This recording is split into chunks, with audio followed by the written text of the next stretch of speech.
Hi, this is Anders from In Flames. I'm here at Amoeba, and this is what's in my bag.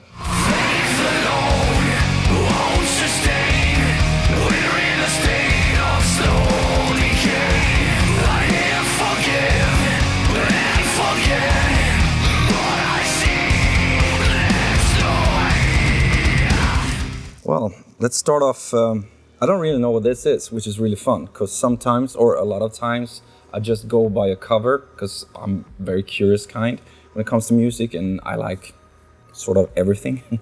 So I found this cover through the electronic section, the Haxan Cloak.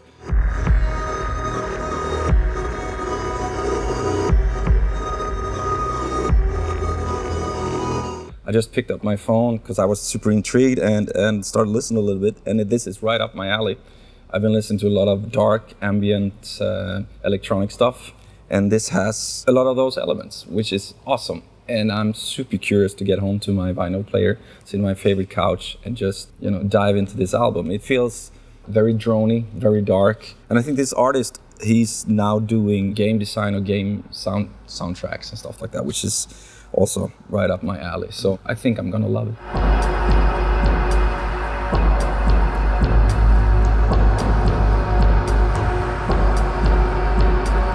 So I do listen to a lot of electronic music, especially on vinyl. I think electronic music really suits the format, because I want to listen through the whole album. I just don't want to, play a song and leave. That's not how I want to absorb the music. My vinyl collection have grown quite a bit or I should say after the pandemic, really. I have another project called If Anything Suspicious, and that's purely electronic. I've been exploring the genre quite a bit.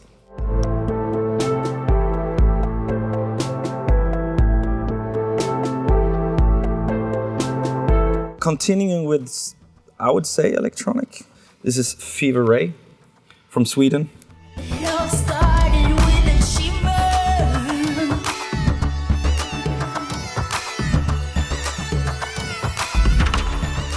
Karin Dreyer, half of the duo from The Knife, from my hometown, Gothenburg. The most amazing avant-garde-ish, but melodic, intriguing, beautiful, beautiful music.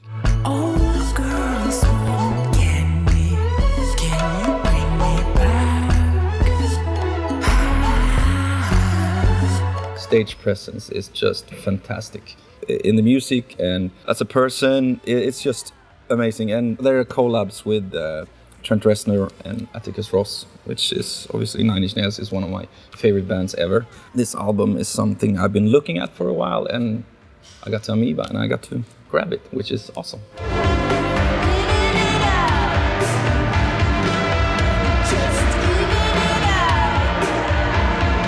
And then we have one of my favorite hard rock bands, or heavy metal hard rock bands of all time. It's Queensrÿche.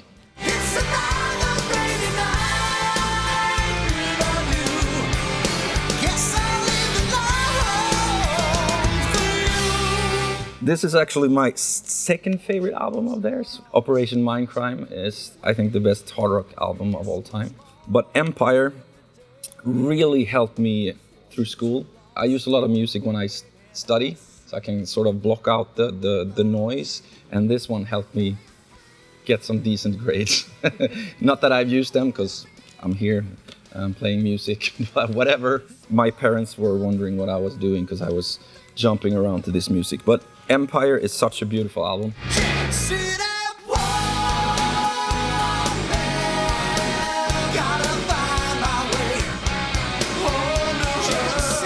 I don't have this on vinyl. I have it on CD and I think even cassette back home, somewhere in some storage somewhere.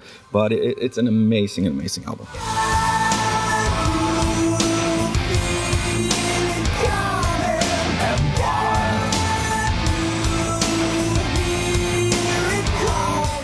That's the softer part of my collection. Now we're getting back into the metal. We just came off a tour. These guys were one of the opening acts, Gatecreeper.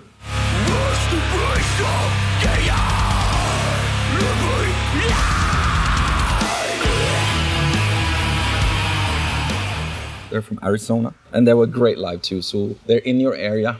Go check them out. Amazing dudes, and this album, folks, you should all get it. It's such a masterpiece. It reminds me of the death metal that I got into when back in Gothenburg and Stockholm, and it sounds amazing. It's like death metal with some rock and roll type of groove. It's just beautiful.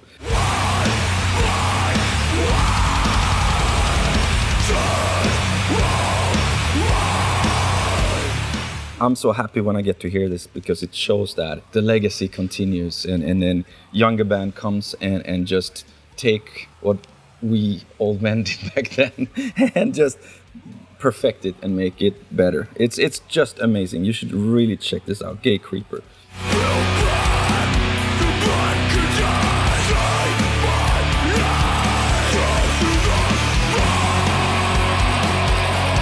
So this one is a German death metal band, and it's insanely important to me. This is Morgoth.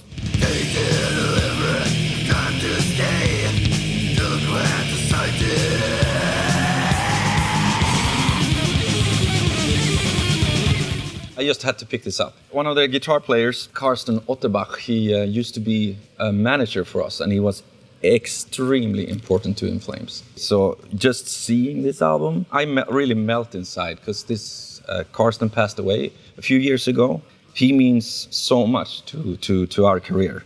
Karsten had a roster and we got to know him and we felt like we needed someone to help us to get to the next level. He and his team were kind enough to pay interest to our band, and it was such a jump for us in career-wise.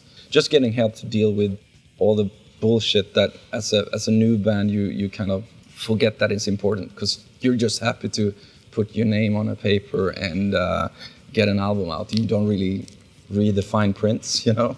He helped us get out of bad situations.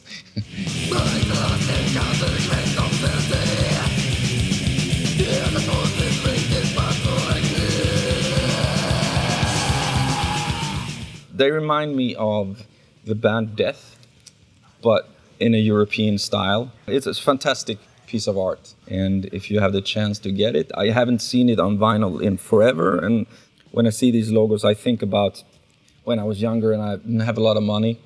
Me and my friends, and we were picking up vinyls and sharing, like we recorded on cassette, and then we shared the cassette with someone else, or shared the vinyl with someone else, or recorded the cassette, and we were always drawing the logos on the cassettes and, you know, sharing music and stuff. And it was such an important era for us and why we really are here today.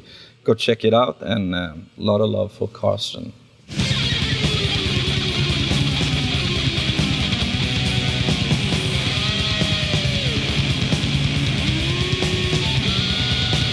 And now, the best album that was released in 2023.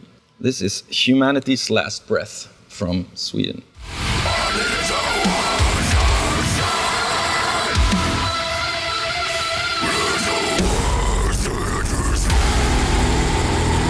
Sonically, it's just an assault on your ear. It's so heavy, it's so brutal, but at the same time, there's such clarity in everything they do. I never heard a production like this before.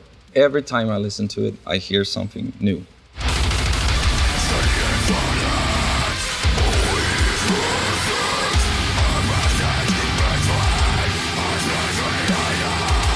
These guys are super, super good at what they do. Everyone should have a copy of this album. It will make you a better person.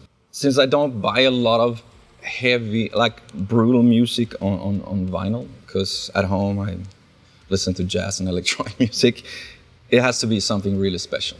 So, Humanity's Last Breath, Ashen.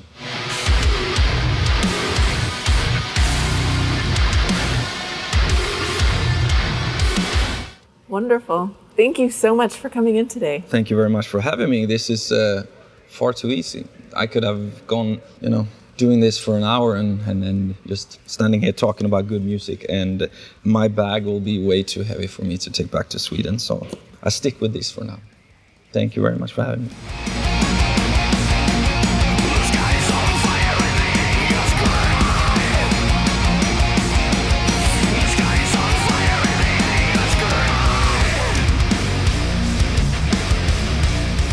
Amoeba.